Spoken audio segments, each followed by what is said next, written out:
Donc bien sûr, j'espère que vous passez déjà un bon moment depuis ce matin. On a eu un premier panel avec des femmes autrices, des femmes engagées qui font en sorte de faire avancer les choses dans le monde culturel, donc de nature. On a parlé de cris, de silence et de transmission.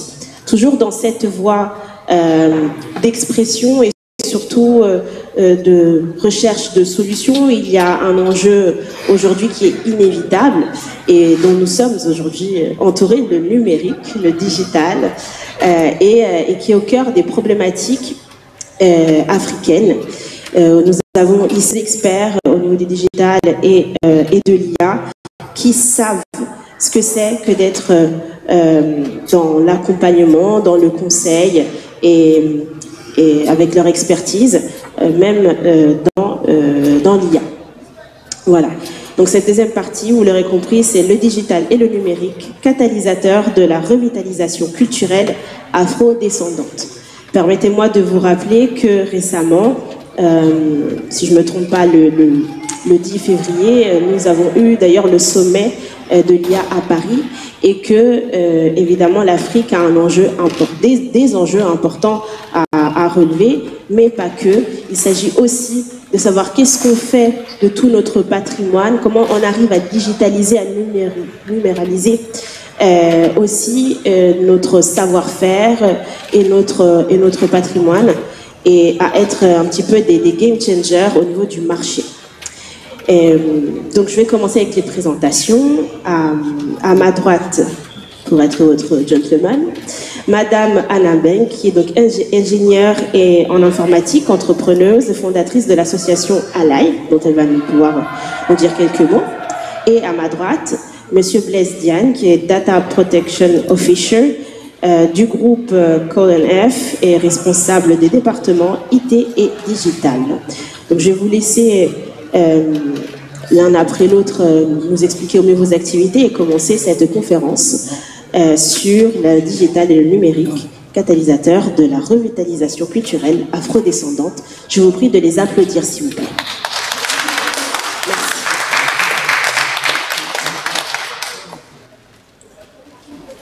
Merci beaucoup, Madame la modératrice.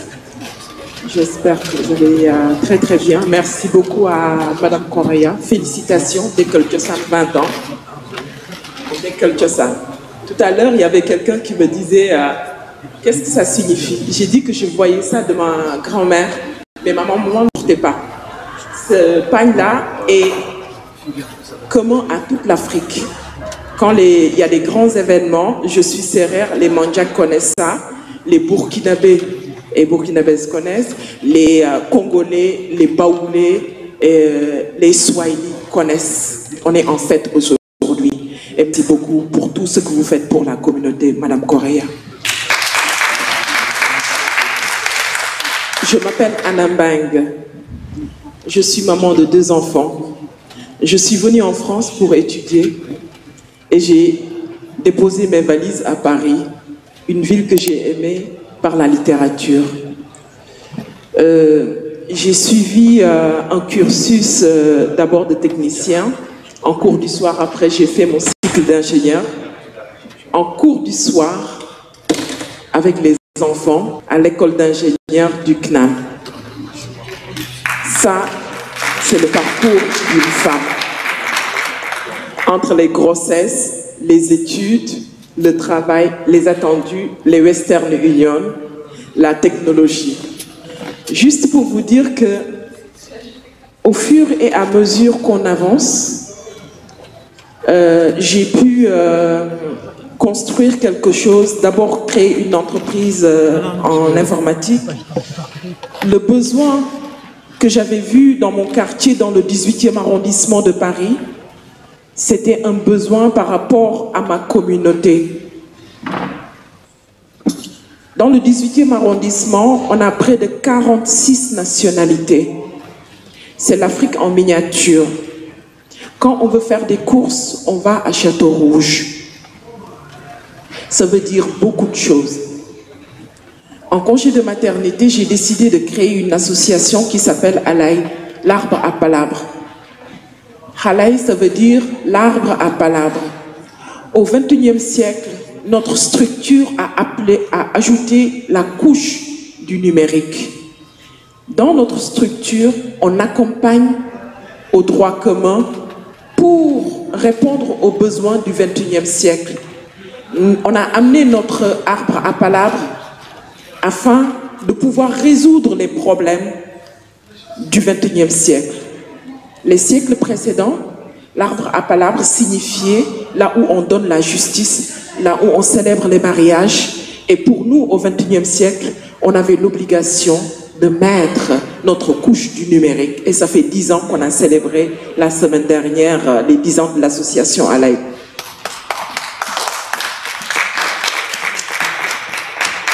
Au-delà de ça, il y a 3 ans, j'ai créé une structure, un réseau de femmes, business femmes actives, pour accompagner les femmes dans l'entrepreneuriat. Quand je dis les femmes, c'est-à-dire les femmes africaines qui sont de la diaspora. Il y a 14 nationalités. Et je vois que dans mon parcours d'entrepreneuse, on est confronté à énormément de problèmes. Les problèmes de visibilité, les problèmes de banquiers. Généralement, les financeurs sont des blonds aux yeux bleus, la cinquantaine dépassée. Et quand j'arrive pour me présenter, j'ai pas la bonne pièce d'identité. Même si j'ai la bonne pièce d'identité, c'est un peu compliqué. Quand j'ai créé Business Femmes Actives, ce réseau, on a pu mettre sur place, avec un réseau de 60 femmes, plus de 30 entreprises. Quand je l'ai créé, on avait à peu près 3 structures. Mais le fait d'être en réseau, c'est important. J'explique ça parce que c'est nos difficultés à nous, notre réseau en tant que femme. Je sais, je maîtrise. Si je ne partage pas avec mon réseau ne sera pas fort pour que je puisse commander, par exemple, des prestations de comptabilité avec mon ami d'à gauche ou bien avec une sœur qui peut assurer le community management ou bien avec un prestataire qui va s'occuper tout simplement de la propreté dans mon entreprise. C'est pourquoi on a regroupé cette synergie dans le réseau de Business Femmes Actives pour accompagner les femmes qu'on est de la diaspora, Sénégal, Mali, Mauritanie, Guinée, Congo, RDC. Quand on dit que Paris regroupe vraiment une cartographie du continent, mais c'est vraiment diversifié. Voilà en quelque sorte une partie de ce parcours entrepreneurial. Je vous remercie. Bravo.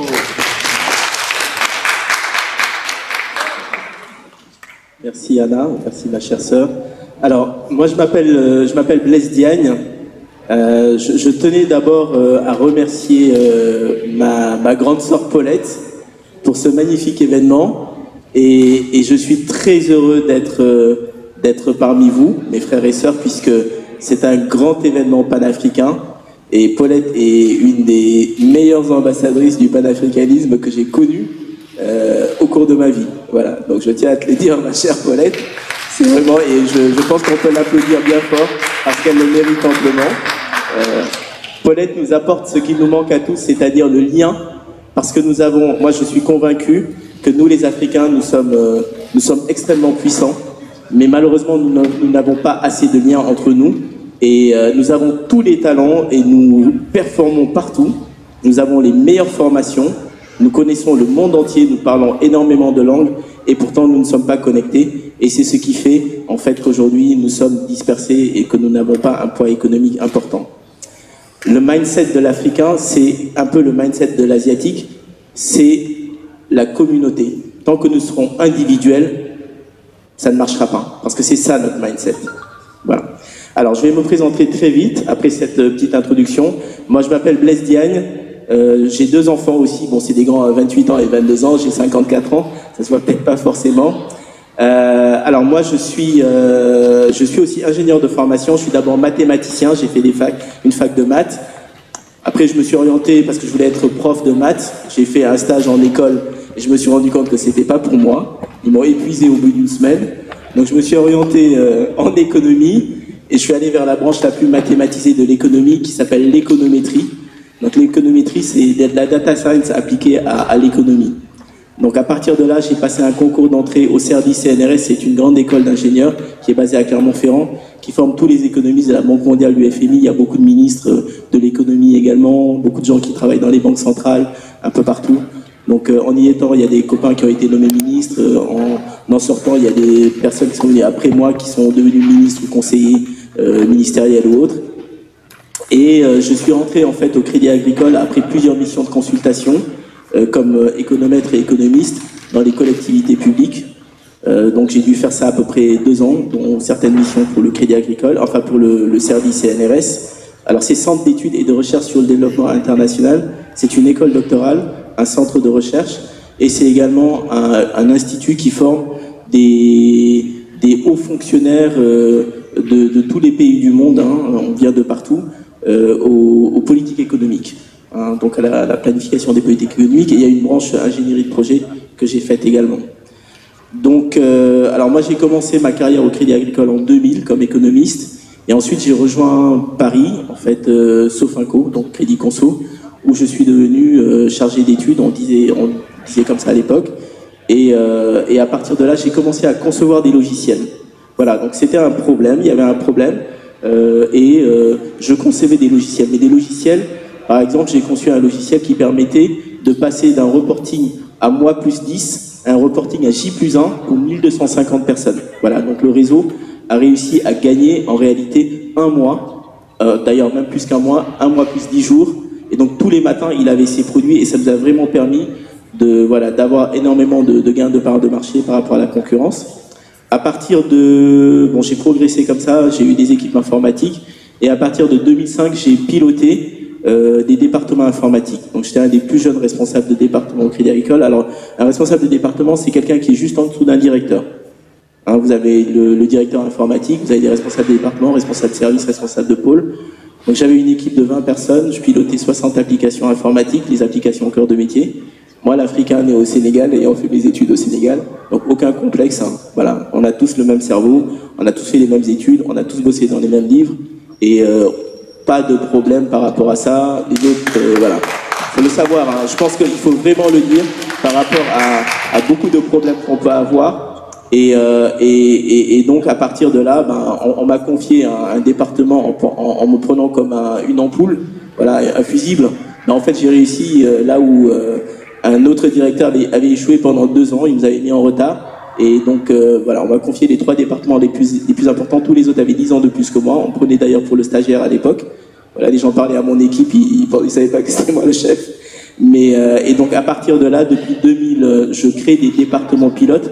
Et la dernière fonction que j'ai, c'est la fonction de délégué à la protection des données. Donc avec le RGPD, donc les lois locales sur la protection des données, tout ce qui est direction de projet. Et je m'occupe de 12 pays en fait pour le groupe Crédit Agricole. Voilà, donc cette année, pour aller très vite, j'ai fait une innovation mondiale, en fait, informatique, qui permettra d'éviter que les voleurs, les cyberattaquants accèdent à vos données et les emportent, voilà, on les remplace par des... C'est l'anonymisation. Voilà, on a réussi à le faire, ce que personne n'a fait, et c'est un Africain encore qui s'y est collé. Voilà. Donc, alors... Pour rejoindre Anna, et ce qu'il y a de commun avec nous très, très rapidement, c'est que nous, dans notre logiciel, comme je le disais tout à l'heure, et ça rejoint ce que dit Anna, notre logiciel, c'est véritablement l'unité. Voilà, c'est-à-dire qu'en travaillant ensemble, on arrive à s'unir. Alors, j'accompagne pas des entreprises, je le fais depuis 1 an, mais en tout cas, j'ai recruté énormément d'Africains, donc voilà, à qui j'ai donné des postes de responsabilité. Donc aujourd'hui, beaucoup de cadres du Crédit Agricole sont passés dans mes équipes. Merci.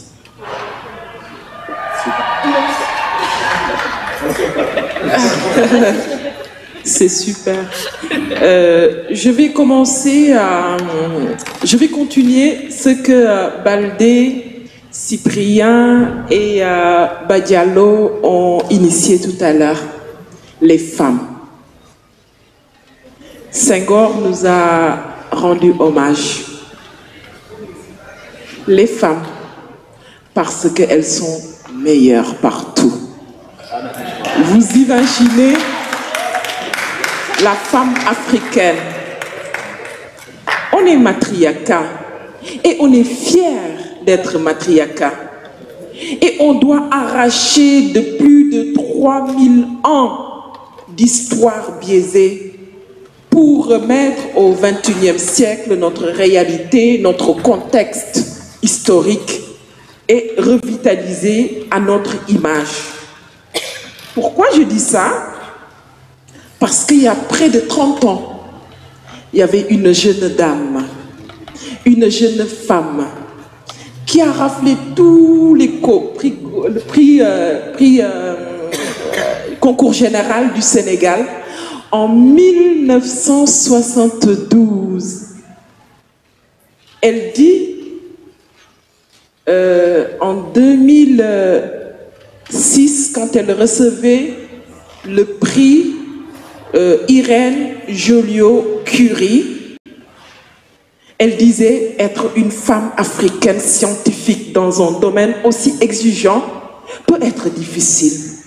Mais cela vaut la peine de se battre, car nous représentons un symbole. Elle s'appelle Rose Dieng. Elle a reçu un des plus grands décernements, la médaille de Joliot-Curie. Elle a travaillé depuis 30 ans sur le sujet de l'intelligence artificielle. En 1992, elle reprit les études de l'INREA pour être chef de projet au niveau d'Acacia, au niveau de son projet Acacia, afin de travailler sur les outils, les agents IA qui deviendront aujourd'hui cette intelligence artificielle.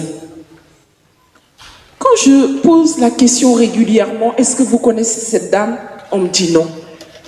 Il faut des mécanismes comme des associations, comme des entreprises pour mettre en évidence ces femmes. Et Business Femmes Actives nous a permis, en tout cas cette année, que cette dame qui est rappelée à Dieu en 2008 puisse avoir un amphithéâtre au niveau de Sophia Antipolis. C'était une Africaine qui a dédié sa vie à la science. Pourquoi j'introduis ça? Parce que vous nous avez rempli d'éloges tout à l'heure en tant que femme. Et on est sur un siècle où, d'ici 25 ans, l'Afrique va être peuplée, les afrodescendants et l'Afrique, on représentera 2,5 milliards, un quart de la population. Oui, le numérique catalyseur de la culture afrodescendante, on en a besoin. Pourquoi on met en contexte par rapport à la technologie? Parce que on m'a toujours dit, l'Afrique n'a rien fait. On a raté la première, deuxième, troisième révolution. Quatrième, c'était la révolution numérique. Et la cinquième révolution aujourd'hui, qui est la révolution de l'IA, le fait de mettre en évidence une femme qui nous ressemble, nous permet d'oser, nous permet de dire à nos frères et sœurs, à nos enfants que vous pouvez. C'est un univers qui vous appartient. Et il va falloir que nous, en tant qu'acteurs et actrices de cette transformation digitale qu'on est en train de vivre aujourd'hui, soit une réalité dans l'impact culturel.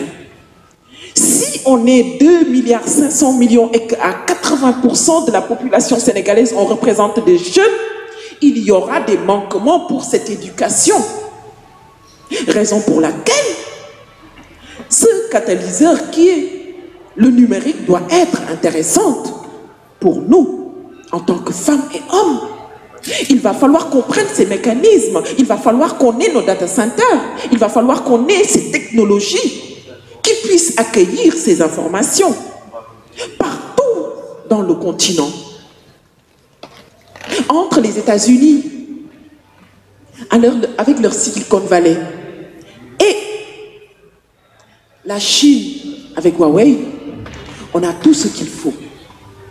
Mais par contre, on a besoin d'intégrer au niveau de notre continent des équipements. C'est le fondament de cette catalysation vers le culturel qui constituera pour tout à l'heure la suite de ce qu'on va dire. Merci. Merci beaucoup, ma chère sœur.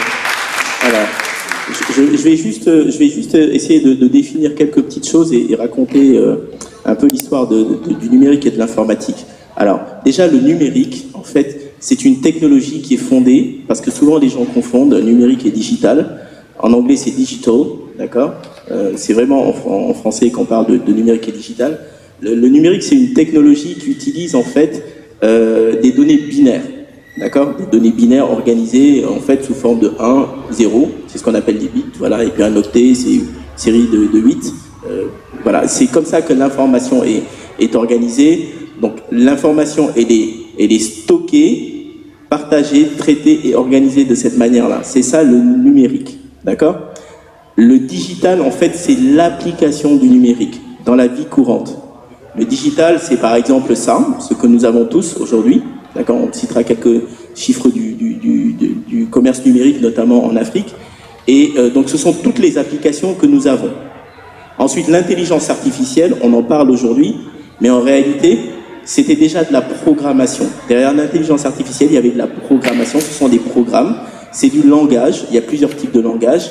Et à partir de là, il y a une évolution de l'intelligence artificielle vers le fait de la rendre autonome et auto-apprenante. Voilà. Donc l'intelligence artificielle, c'est pas un truc dans les nuages, c'est comme le cloud, c'est pas un truc dans le nuage.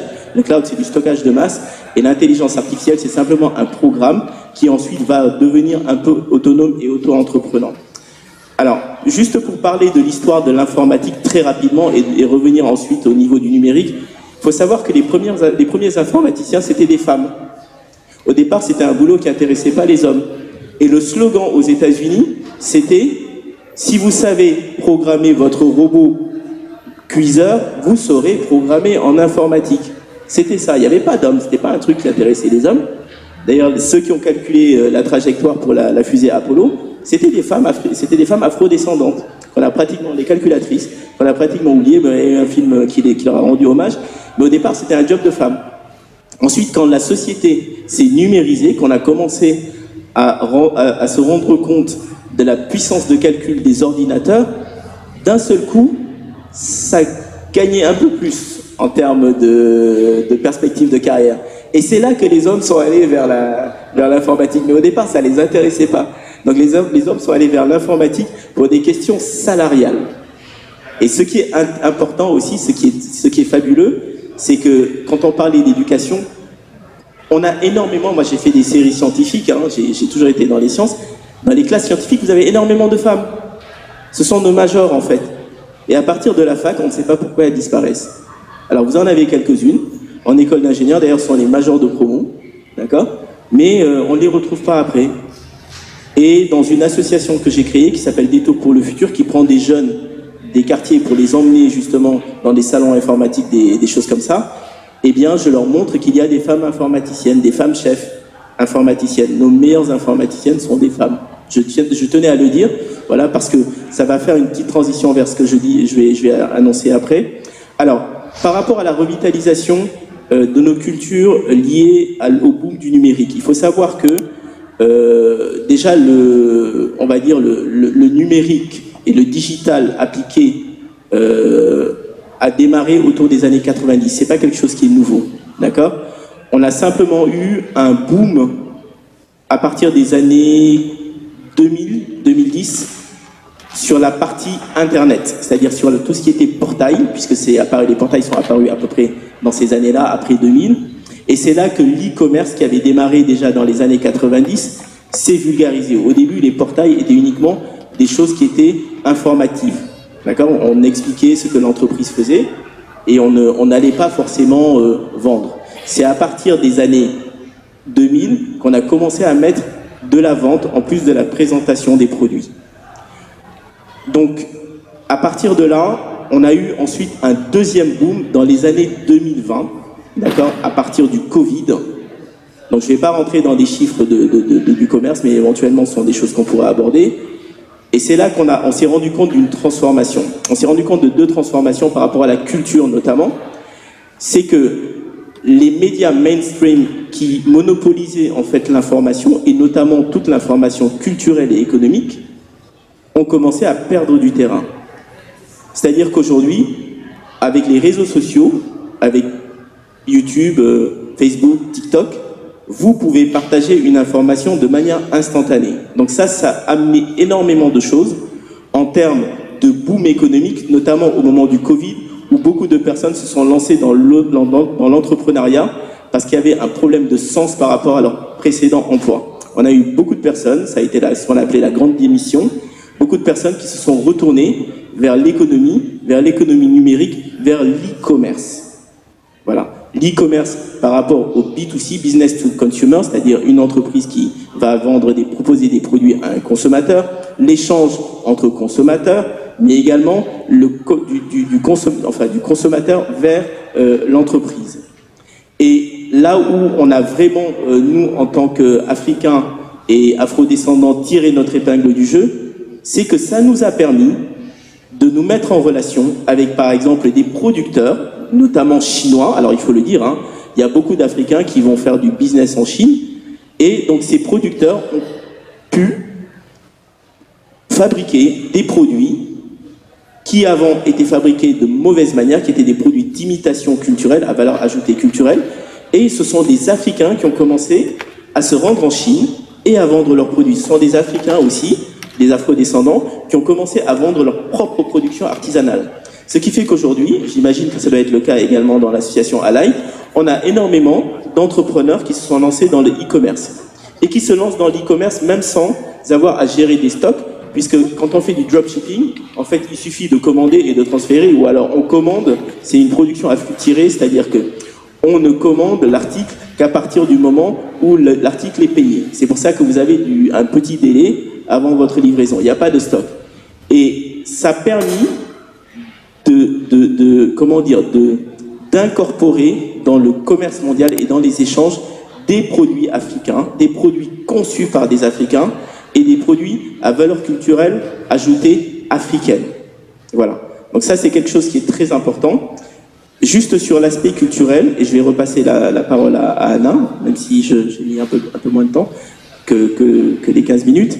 Ce qui est important, c'est que quand vous achetez un produit, vous achetez également la culture qui va avec. Vous savez, quand vous achetez un jean, vous commencez par un jean, un jour vous achetez des bottes, après vous achetez une ceinture, un jour peut-être qu'il y a une fête, vous prenez un chapeau, vous voyez, et après vous achetez une chemise américaine, et puis un jour vous prenez une veste américaine, et puis un jour vous allez visiter les États-Unis. Ben, c'est la même chose au niveau des produits. Donc il est très important qu'on incorpore des valeurs culturelles ajoutées dans nos produits. C'est le cas dans la musique, c'est déjà le cas dans les arts. Hein, on a influencé les artistes depuis belle lurette. Moi je dis qu'on a influencé le monde depuis l'époque égyptienne. Et encore une fois, l'Égypte était africaine. Cléopâtre était une grande reine africaine, elle n'était pas européenne. Elle avait du sang européen par les Lagides et les Ptolémées, du sang grec, mais c'était une africaine. Et d'ailleurs, la mort de César est due au fait que Cléopâtre, qui avait la vingtaine, alors que César en avait 50, Cléopâtre avait tellement pris le contrôle sur Rome qu'elle avait généré un syncrétisme religieux, et ils ont assassiné César à la sortie du Sénat parce qu'il commençait à être influencé au niveau de la politique par Cléopâtre. C'est ça l'histoire de Cléopâtre. Voilà, cela a coûté la vie, mais ça veut dire que les Africains influencent la science, le numérique, le digital. Le pagne que porte Anna, c'est le calcul fractal. C'est la même forme qui est reproduite énormément de fois. Tous nos pagnes africains sont du calcul fractal. Donc c'est un concept mathématique qu'on a redécouvert très récemment. Pendant mes études dans les années 90, tout le monde s'est enflammé sur le fractal. Mais le fractal, c'est quelque chose qu'on pratique depuis des lustres. Vous voyez ? Donc ça veut dire que la technologie et la science sont là, le numérique, on les a depuis des siècles, on les a appris aux Grecs, ils en ont fait autre chose, mais n'ayant aucun complexe par rapport à ça, c'est quelque chose qui fait partie de nous.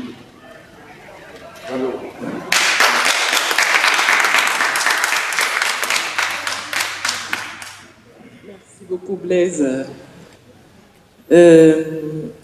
Je vais continuer là où tu as terminé, les fractales.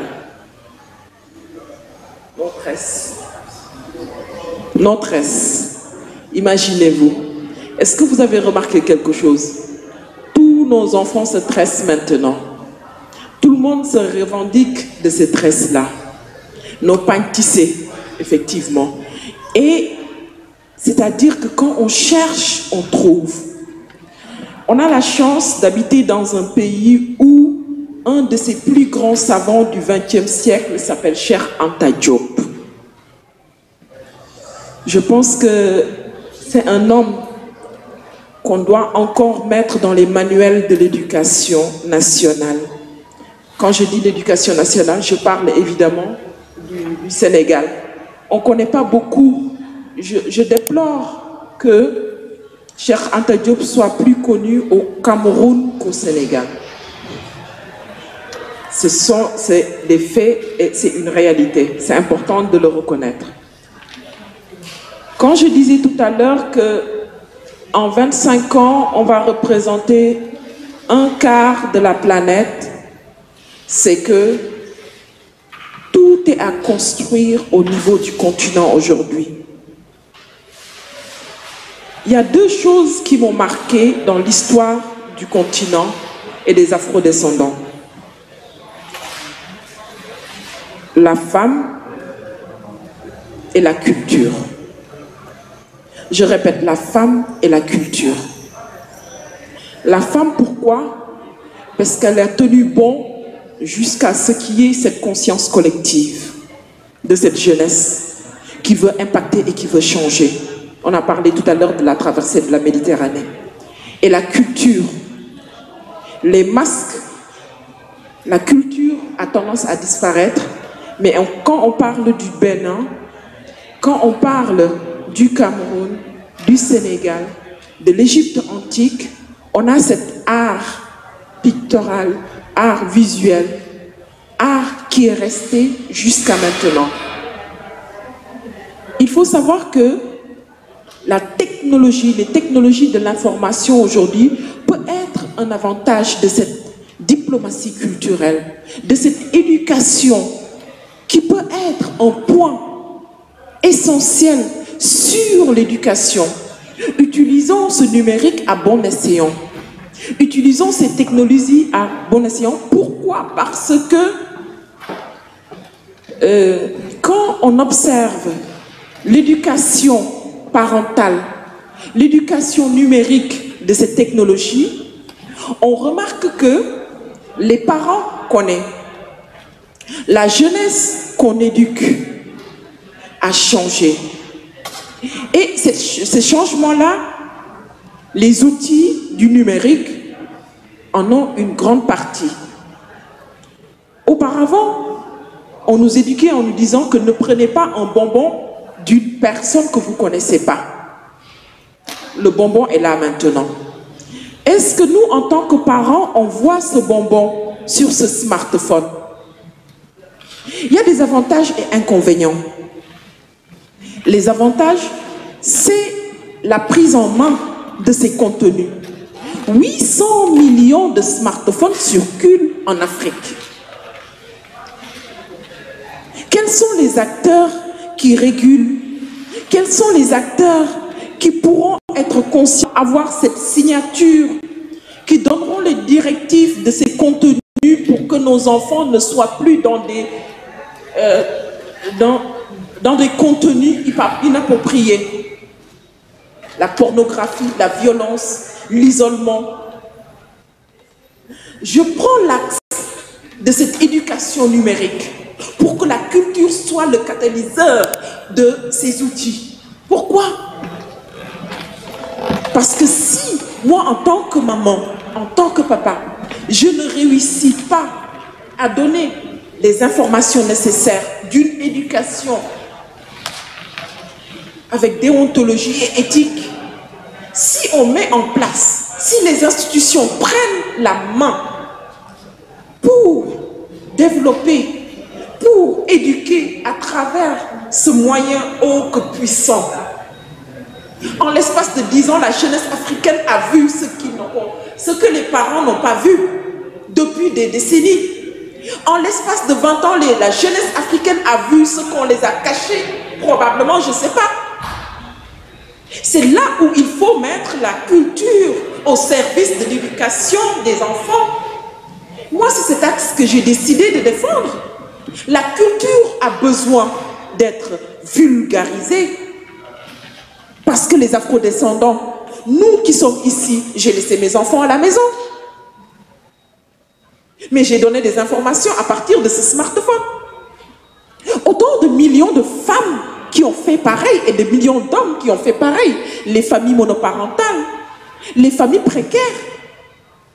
Ces outils doivent être au service de la culture de l'éducation.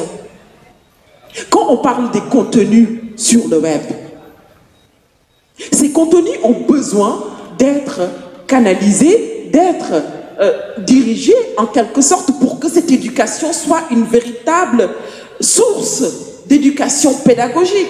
En Chine, TikTok a bien mis des garde-fous. À quand ces garde-fous en Occident? À quand ces garde-fous en Afrique? On a besoin d'éduquer à travers le numérique. Oui, on a besoin de ces outils. Ils nous sauvent au niveau de la santé. Il y a des diagnostics qui se font à distance. Il y a des médecins qui donnent de la valeur à partir de ces outils. Mais la culture que l'Afrique a incarnée depuis des siècles, voire des millénaires, a besoin de cette vulgarisation à travers ces outils numériques. Si je vois par exemple l'exemple du Mali où celui qui est au fin fond du Mali peut connaître le prix de l'or, qui ne sait ni lire ni écrire, c'est un moyen de pouvoir développer des outils aussi pédagogiques pour que la culture soit vulgarisée partout et qu'on décrive les inégalités.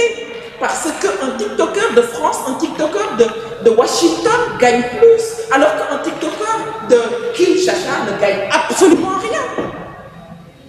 Parlons de la réalité. Et cette réalité, c'est une réalité que nos jeunes doivent résoudre parce que la solution, la réponse vient de cette jeunesse. Les femmes et les hommes que nous sommes, on a la responsabilité de conscientiser ces femmes et hommes, cette jeunesse, cette génération qui a fait les bancs d'école d'ingénieurs, qui décideront aussi, regardons la réalité en face et impactons.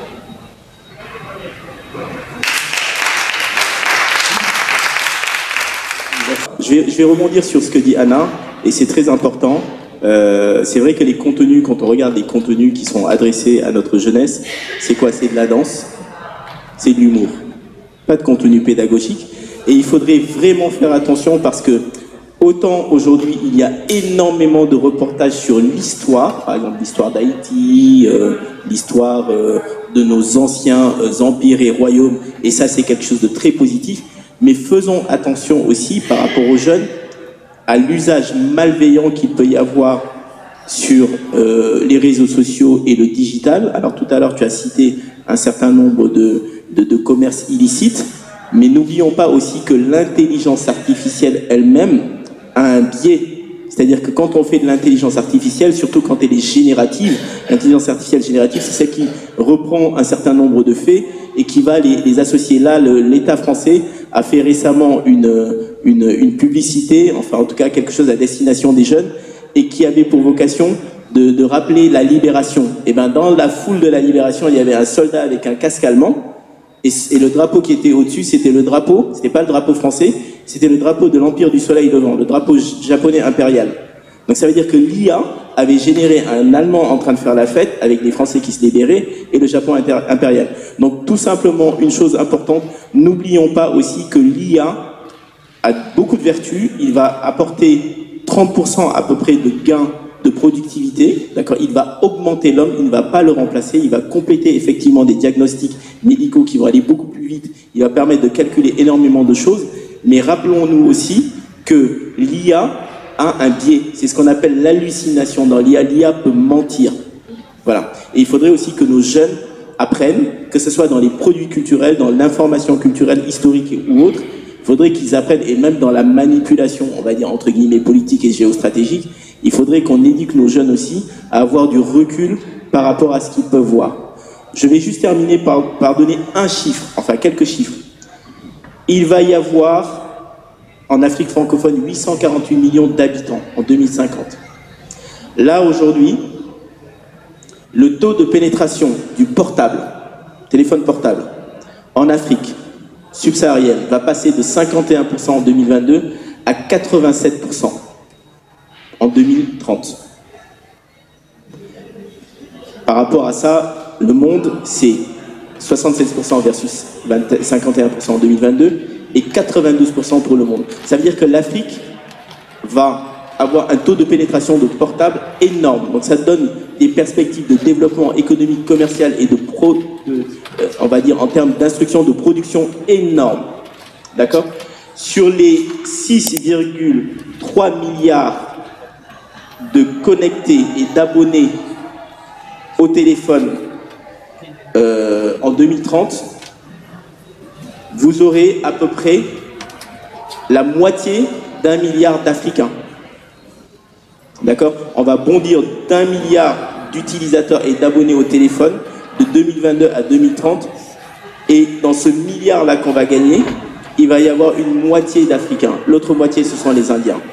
Donc ça veut dire que les autres marchés sont saturés. Ça veut dire que le marché du numérique va se développer en Afrique. Voilà.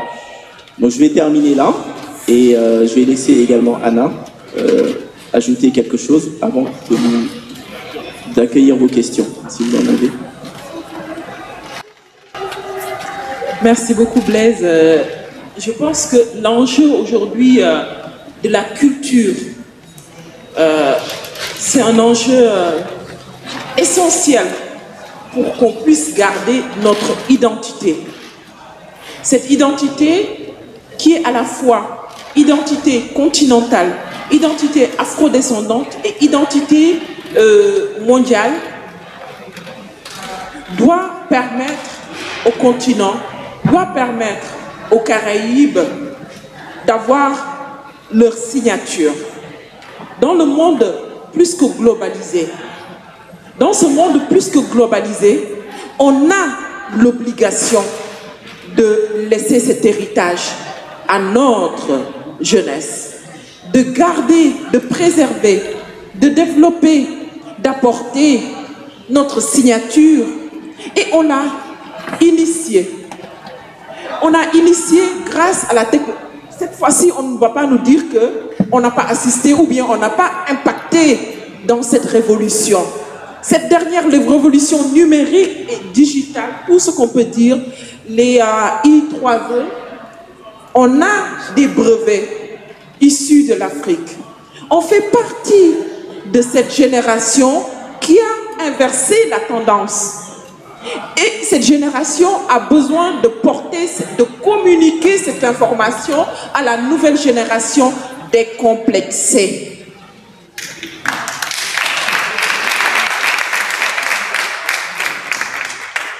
La culture est pour l'Afrique le plus grand pouvoir pour continuer à avoir notre singularité. Je terminerai juste sur une chose. Le Djibouti a été déclaré patrimoine immatériel de l'UNESCO. Le Djibouti, le riz au poisson, a été déclaré patrimoine immatériel de l'UNESCO. C'est important. Qu'est-ce qu'on va transmettre? Aujourd'hui, dans la diplomatie, on voit que les gens sont fiers de manger le djeb, on le partage partout. Et même dans nos cérémonies, aujourd'hui, quand je dis que j'organise un événement, on me dit, est-ce qu'il y aura du djeb? Est-ce qu'il y aura du djeb parce que c'est une Sénégalaise qui cuisine. C'est pareil pour les découvertes qu'on est en train de mettre en place au niveau du continent. Je veux que cette jeunesse puisse comprendre que l'avenir leur appartient. Exploiter, créer, utiliser, créer, parce que il y en a marre de pouvoir traverser la Méditerranée. Ce qui s'est passé, un dernier exemple, juste, j'étais allée au consulat du Sénégal. Je parle du Sénégal, mais c'est à l'image de l'Afrique. Je m'appelle Anambang. Le consul me dit, vraiment c'est triste ce qui s'est passé. Il y a un village au Sénégal, il y avait 30 jeunes, tous la famille Mbang. Ils se sont noyés il y a plus de 7 ans. Et il a cru que c'était peut-être probablement ma famille. Mais en Afrique, nous tous, on est famille. Le pain tissé traverse le continent. Ce qui veut dire que l'alerte qu'on donne, on ne leur dit pas de venir, mais venez en tant que chef d'entreprise dans la technologie et la culture. Venez passer vos vacances en Occident et repartez avec des contrats. Venez implémenter des entreprises et non venir être un numéro qu'on n'identifie pas, qu'on ne reconnaît pas. C'est là où se trouve l'enjeu de la culture de l'Afrique. Merci beaucoup.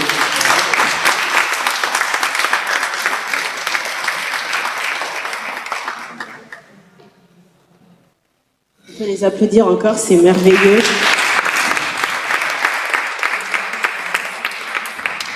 J'espère que vous avez des réactions, des questions. Je vous remercie de donner de l'ampleur et une photographie qui est riche en couleurs de tout ce qui a été dit. Et ainsi, je vous demanderai de vous applaudir vous-même.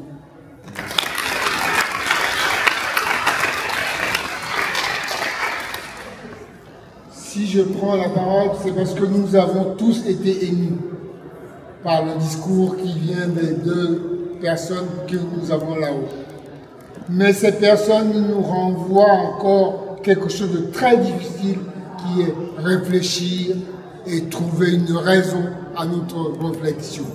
Nous avons le droit. Nous sommes aujourd'hui, plus qu'hier, encore dans ce droit et nous avons une force impressionnante que nous cumulons tous en nous. Essayons de la lever. Et ainsi donc, ma question, elle part d'abord de l'originalité de cette table qui n'a réuni qu'un homme et une femme pour parler de la perplexité d'un devenir incertain, mais que nous voulons vivement rendre certain. Nous avons le droit, parce que nous avons fini avec l'époque où nous avions été esclaves. Oui, nous avons été esclaves. Il ne faut pas l'oublier, il faut le dire, et avec fierté. Et c'est pour ça que je vous remercie encore, madame et monsieur, d'avoir pu tenir avec force et humanité ce que nous sommes pour demain. Je vous remercie. Donc, ma question pour vous, vous avez parlé de médias, de réseaux sociaux et d'information tout à l'heure. À l'heure actuelle, les médias sont principalement occidentaux ou asiatiques et ces médias jouent un rôle important en matière de contenu culturel, de politique, de désinformation. Les Américains, par exemple, ont utilisé Instagram pour construire une mauvaise image d'Ibrahim Traoré, par exemple. Est-ce que vous pensez qu'il serait possible que dans un avenir proche, il existe un média africain pour informer de la bonne manière la diaspora sur leur histoire, passée et actuelle, mais également enrichir notre soft power, car la plupart des trends, par exemple sur TikTok, ou les modes sont inspirés de notre peuple. Merci beaucoup et félicitations pour votre très belle trajectoire. C'est inspirant, je pense qu'il faudrait qu'il y ait beaucoup plus d'Africains, de jeunes Africains, qui puissent épouser les carrières comme les vôtres, d'être des modèles. Alors, moi, ma réflexion, elle est la suivante. Je suis responsable des bibliothèques et des archives à l'UNESCO.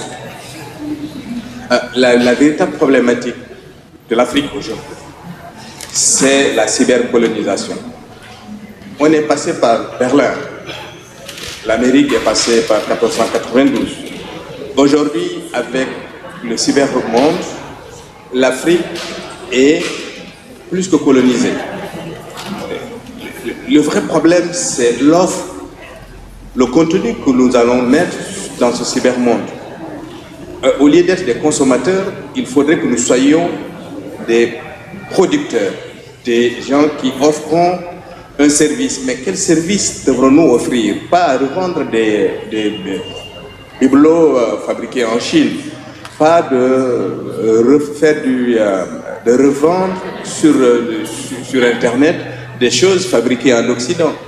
En Afrique, le vrai problème, c'est la capitalisation de nos propres ressources, de nos propres forces, de la mise en réseau, de la mise en commun de nos forces.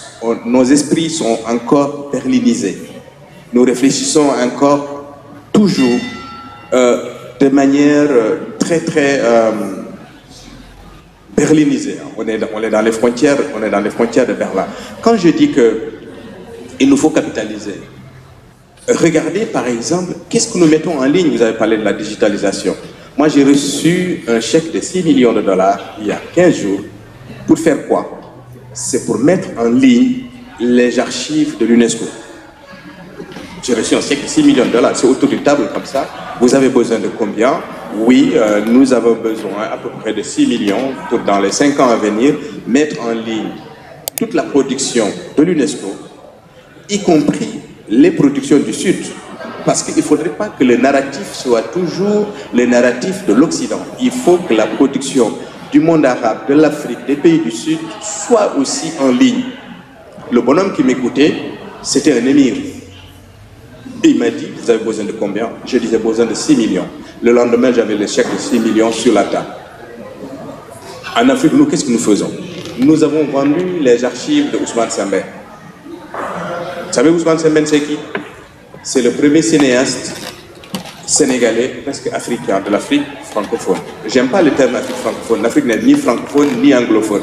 Elle est Afrique. Et ces archives ont été vendues à une université américaine. C'est la même chose que pour les archives de Paulin Vieira, le mentor de Ousmane Sembène. Et dans les cartons de Ousmane Sembène, vous avez le projet de film, une fresque sur Samori Touré.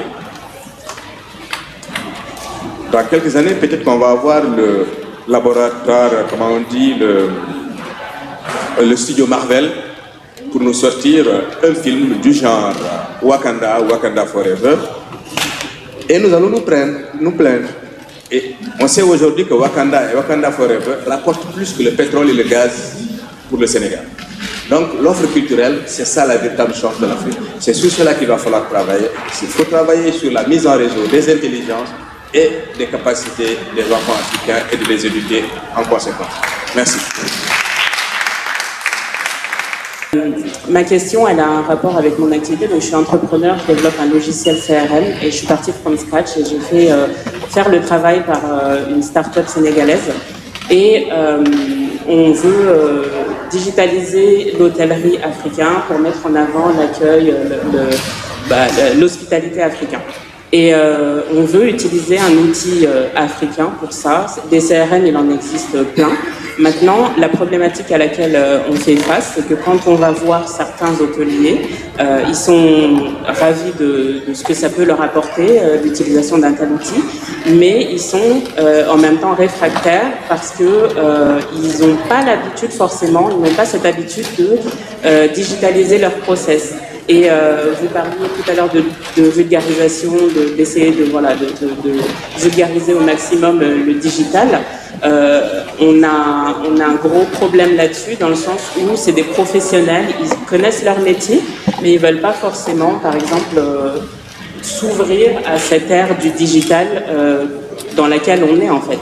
Donc comment on peut faire face à ça pour ces professionnels sans leur dire comment faire leur métier, mais vraiment les sensibiliser au fait que voilà, demain l'Afrique va devenir la destination numéro 1 du tourisme, et en fait il faut qu'ils comprennent que sans l'utilisation de tels outils, ils peuvent être à la ramasse sur certains points.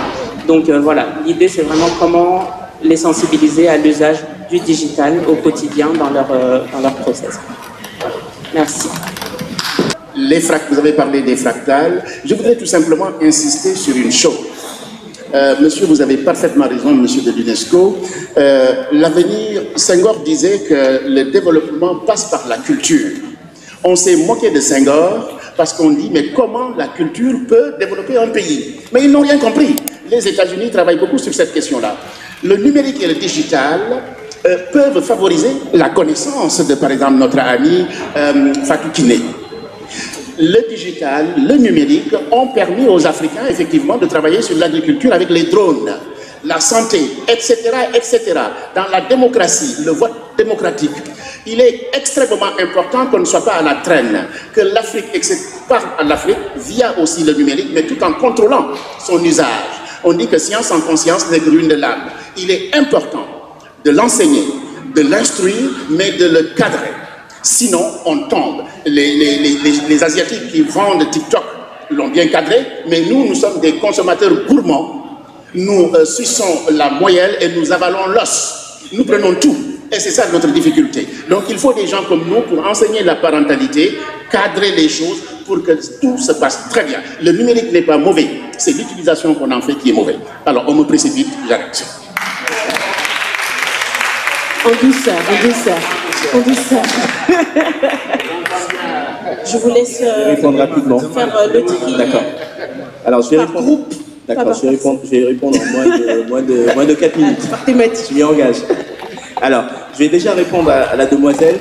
Vous savez, moi, en fait, ce qui m'a permis, aujourd'hui, au niveau du groupe Crédit Agricole, j'ai mis en place des méthodes de direction de projet qui permettent de produire 8 fois dans l'année une évolution de l'ensemble du système d'information. C'est-à-dire que je mets en ligne 120 personnes, 60 applications, 35 projets, 8 fois dans l'année.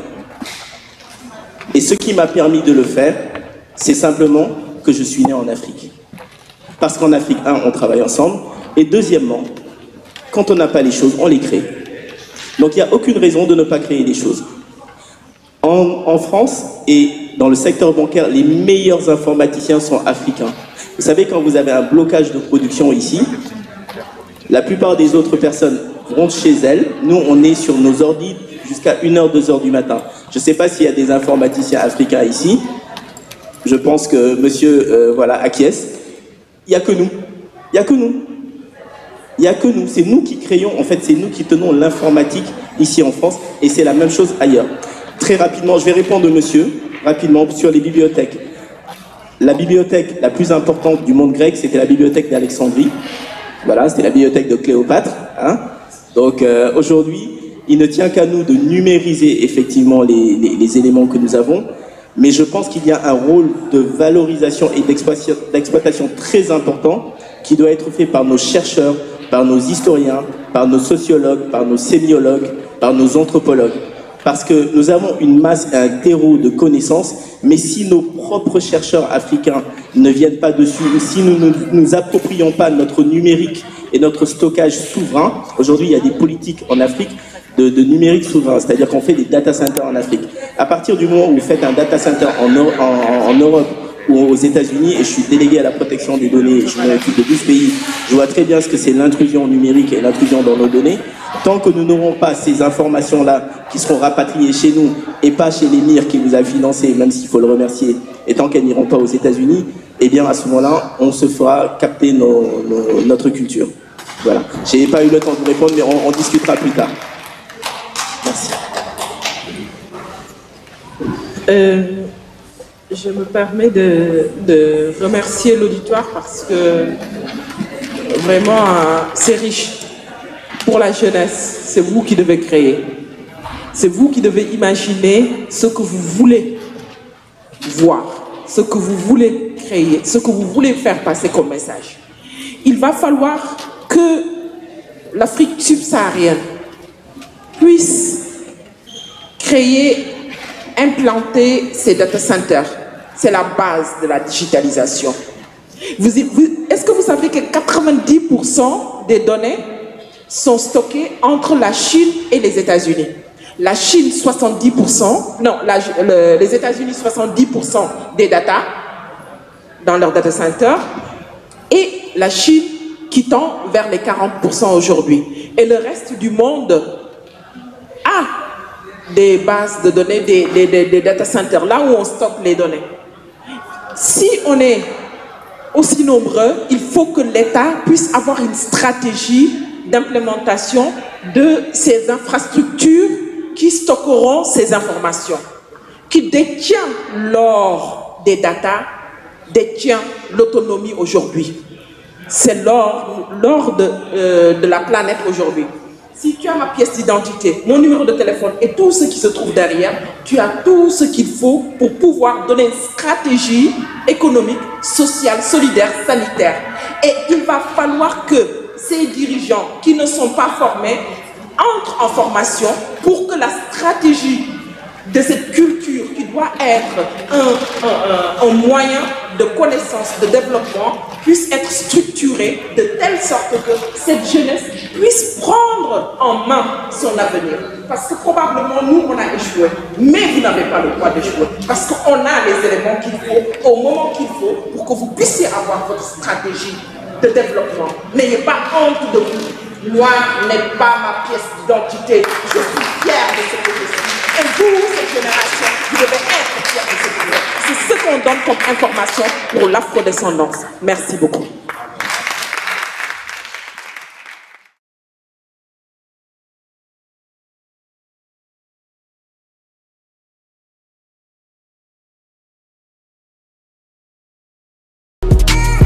Merci d'avoir regardé cette vidéo Panafro. Si vous l'avez appréciée, n'hésitez pas à liker, partager, à en parler autour de vous.